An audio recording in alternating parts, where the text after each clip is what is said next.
What's up everyone? Welcome back to my channel. This is another episode on valuation of goodwill. इस episode में और एक साम लेंगे और एक न्यूमेरिकल साम जिससे हमारा और एक कंसेप्ट मिलेगा which is important for main हमारा फोकस है हमारा फाइनल एग्जाम. ये फाइनल एग्जाम में इस रिलेटेड आता है एंड ये जो साम होगा which is related to the super profit. तो हमने जो कॉन्सेप्ट में बताया सुपर प्रॉफिट क्या होता है, जो हम एक्सपेक्ट करते हैं भाई नॉर्मली जो प्रॉफिट होता है नॉर्मल प्रॉफिट से जो ज्यादा प्रॉफिट मिलेगा उसको बोलते हैं सुपर प्रॉफिट. तो ये सुपर प्रॉफिट पहले कैसे निकालेंगे, कैसे हमारा कैलकुलेशन होगा, फिर सुपर प्रॉफिट से हमारा कैसे गुडविल निकाला जाता है, that one will learn in that episode. Of course we do discuss with the help of an example, and the question is that all of you take the screenshot of that question, or you can write, or if you have a Vividham sir book, you can get it from the book. So following the question is that following are the assets, equity and liabilities of Guwahati Industries Limited as on 31st March 2023. assets मतलब ये थोड़ा liability side asset side में थोड़ा गलत मतलब setting mistake है, तो जो भी है हमारा एग्जाम में करेक्ट होगा.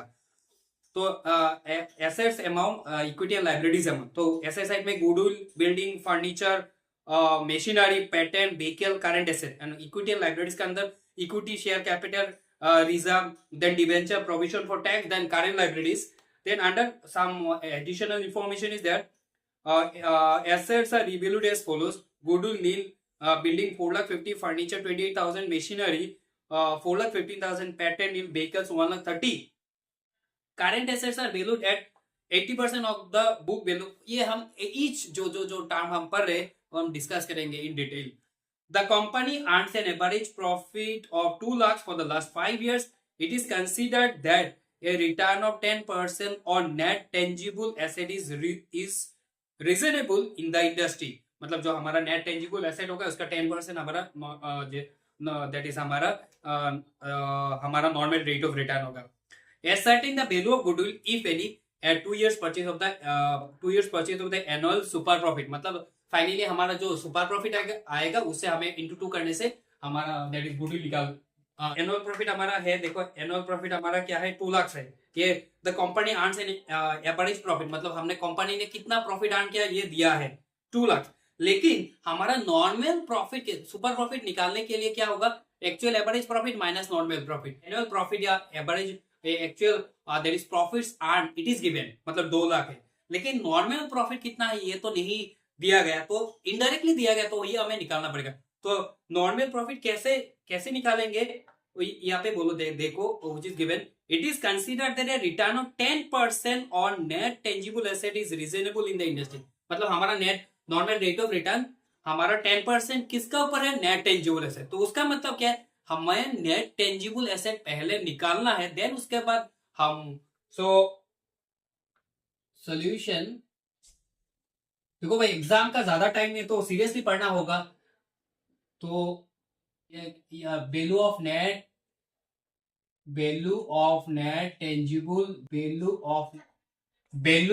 नेट टेंजिबल एसेट ये हमें निकालना पड़ेगा. ठीक है, नेट टेंजिबल मैंने क्या लिखा, नेट टेंजिबल. तो पहले हमारा एसेट साइड में गुडविल, ये तो हमारा इंटेंजिबल एसेट है ना, तो उसको हम नहीं लेंगे, तो छोड़ दो. फिर हम पहले हमारा क्या है, बिल्डिंग का वैल्यू, बिल्डिंग हमारा कितना है, देखो बिल्डिंग का वैल्यू कितना है 4 लाख, लेकिन ऊपर में बैलेंस शीट में, लेकिन नीचे हमारा बिल्डिंग का वैल्यू कितना आ गया 4,50,000. बट याद रखना हमें जो भी लेना है, लेकिन हमें क्या लेना है, हमें रिवैल्यूड फिगर लेना है. तो बिल्डिंग 4,50,000, तो that one will write building 4,50,000. Then हमारा क्या है, फर्नीचर हमारा कितना है, फर्नीचर देखो फर्नीचर हमारा ऊपर में बैलेंस शीट में 50,000, नीचे क्या है फर्नीचर 28,000, तो विल कंसीडर 28,000. देखो ये कितना इंक्रीज हुआ या कितना डिक्रीज हुआ, that is not our cup of tea. हमें जितना रिवैल्यूड फिगर है ये हम लेंगे. फिर हमारा क्या है, plant and machinery, plant and machinery कितना है भाई बोलो, प्लांट एंड मशीनरी कितना है, मशीनरी 5 लाख था, ये हो गया कितना 4,15,000. बट हमें 4,15,000 ही लेना पड़ेगा. ठीक है, तो फिर हमारा क्या है, व्हीकल्स,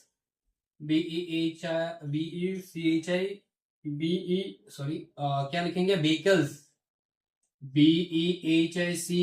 व्हीकल्स हमारा कितना था 2,10,000, लेकिन हो गया कितना 1,30,000, 1,30,000, ठीक है भाई 1,30,000 लेंगे। फिर हमारा देखो क्या है, पेटेंट था, पेटेंट का वैल्यू नील हो गया, और पेटेंट वैसे भी तो हमारा, पेटेंट तो वैसे भी हमारा इंटेंजिबल एसेट, तो इंटेंजिबल एसेट वैसे भी हम नहीं लेंगे। फिर हमारा करंट एसेट है, तो current asset will write here current assets, क्या लिखेंगे करंट एसेट। करंट एसेट हमारा क्या है 22,50,000, लेकिन यहाँ पे नीचे बोला गया एडजस्टमेंट सेकंड पैरा में current assets are valued at 80% of the book value. तो करंट एसेट हमारा जितना है उसका 22,50,000 ना, 22,50,000 उसका 80% लेना पड़ेगा, मतलब 20% डेप्रिसिएशन का 80% लेने से 18 लाख होगा भाई। अरे हमारा तो क्या है कैलकुलेटर है, कोई चीज की टेंशन नहीं है, ऑटो कुछ ही नहीं है, तो हमें टोटल मिल जाएगा। तो you just make an total, तो टोटल करने के बाद हमारा मिलेगा 28,23,000। अब कैलकुलेटर यूज करो, क्योंकि मोबाइल से यूज करने से आदत बुरा हो जाएगा, आदत लग जाएगा, लत लग जाएगा ना, तो हमें जितना हो सके मतलब कैलकुलेटर यूज करना पड़ेगा, क्योंकि एग्जाम में तो आप मोबाइल लेके नहीं जा पाओगे ना। फिर इससे क्या करेंगे, हमें लेस आउटसाइड, क्या करेंगे लेस आउटसाइड लाइबिलिटीज, क्या करेंगे less outside liabilities.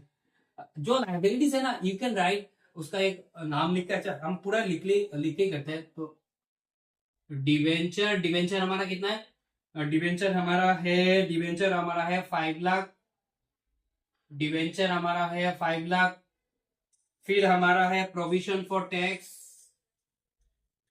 Provision for tax कितना है, प्रोविजन फॉर टैक्स है 2 लाख, प्रोविजन फॉर टैक्स है 2 lakh. Then current liabilities, current liabilities कितना है, करंट लाइबिलिटीज है 8 लाख, करंट लाइबिलिटीज हमारा क्या है 8 लाख, और तो कुछ ही नहीं है।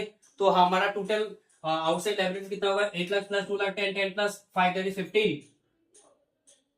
तो हम 15 लाख लिखेंगे, 15 लाख लिखने के बाद 23 ये हो जाएगा, तो फिर 8 माइनस 5 दैट इज 3 और 2 माइनस 1 मतलब 13 लाख, 23,000 क्या होगा 13,20,000। तो उसको हम क्या लिखेंगे नेट, क्या लिखेंगे नेट टेंजिबल एसेट, क्या लिखेंगे नेट टेंजिबल एसेट। तो हमारा नेट टेंजिबल एसेट कितना हो गया 13,23,000। तो अभी क्वेश्चन में क्या बोला गया, जो हमारा नेट टेंजिबल एसेट होगा, जो हमें नेट टेंजिबल एसेट होगा, हम नॉर्मल प्रॉफिट निकालेंगे उसका 10%। तो normal will write here normal profit equal to, क्या करेंगे नॉर्मल प्रॉफिट इक्वल टू उसका 13,23,000 का कितना परसेंट 10%।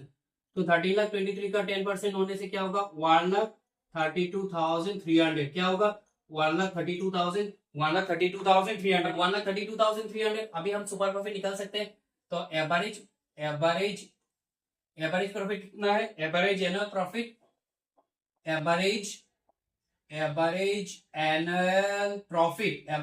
प्रॉफिट कितना है भाई बोलो, ये क्वेश्चन में दिया गया ना, तो क्वेश्चन में तो बोला गया, तो ये हमें कोई प्रॉब्लम नहीं है। कितना होगा लेस, क्या लिखेंगे less that is normal profit, less normal profit कितना है भाई बोलो, नॉर्मल प्रॉफिट अभी जो हमने निकाला है 1,32,000, क्या है 1,32,300, क्या है 1,32,300।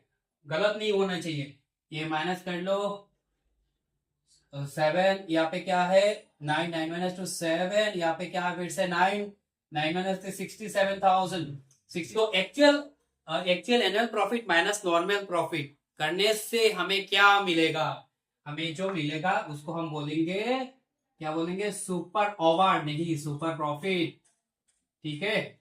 ये इसका हम क्या बोलेंगे सुपर प्रॉफिट। तो तुम सोचो इंडिया का जो भी फाइनल होगा आईसीसी में, अगर सुपर ओवर होने से कितना इंटरेस्टिंग होता है ना, आईपीएल में क्या हमें देखने को मिलता है। तो सुपर प्रॉफिट मतलब क्या है, जो हमने नॉर्मल में जो एक्सपेक्ट किया उससे जब ज्यादा प्रॉफिट मिल जाएंगे उसको बोलेंगे सुपर प्रॉफिट। तो actual average annual profit minus normal profit करने के बाद जो होगा उसको हम सुपर प्रॉफिट बोलेंगे। तो अभी क्वेश्चन में क्या बोला गया, ascertain the value of goodwill if any at 2 years purchase of the annual super profit, मतलब हमारा एनुअल सुपर प्रॉफिट जितना होगा इससे इंटू 2 करने से हमें गुडविल मिल जाएगा। तो write goodwill equal to super profit, goodwill equal to super profit into number of years, क्या लिखेंगे, into number of years purchase, क्या लिखेंगे, नंबर ऑफ ईयर्स परचेज। तो सुपर प्रॉफिट कितना है भाई, सुपर प्रॉफिट हमारा कितना है बोलो, अभी तो हम निकाले हैं। सुपर प्रॉफिट है हमारा 67,700, नंबर ऑफ ईयर्स परचेज क्या है 2, तो हम 2 लिख लेते हैं। तो ये करने से 0 0 7 इंटू 2 4, 7 इंटू 2 4 प्लस 1 5 12 13, तो 1 लाख हमारा फाइनली क्या हुआ, 1,35,400 हमारा क्या है, 1,35,400 हमारा दैट इज हमारा गुडविल है। तो ये समझ में आ गया इस एपिसोड में हमने क्या सीखा, जो कैसे हमें सुपर प्रॉफिट निकालना है, सुपर प्रॉफिट निकालने के बाद कैसे हम गुडविल निकालते हैं, ये हमने इस एपिसोड में सीखा। सो और एक नेक्स्ट हमारा और एक एपिसोड आएगा, और एक नया चीज आएगा, और एक नया ट्विस्ट आएगा। सो आई होप ये जो हमने डिस्कस किया है हमारा क्लियर हो गया। This is all about today discussion. I hope you like it and thank you for watching. जय हिंद।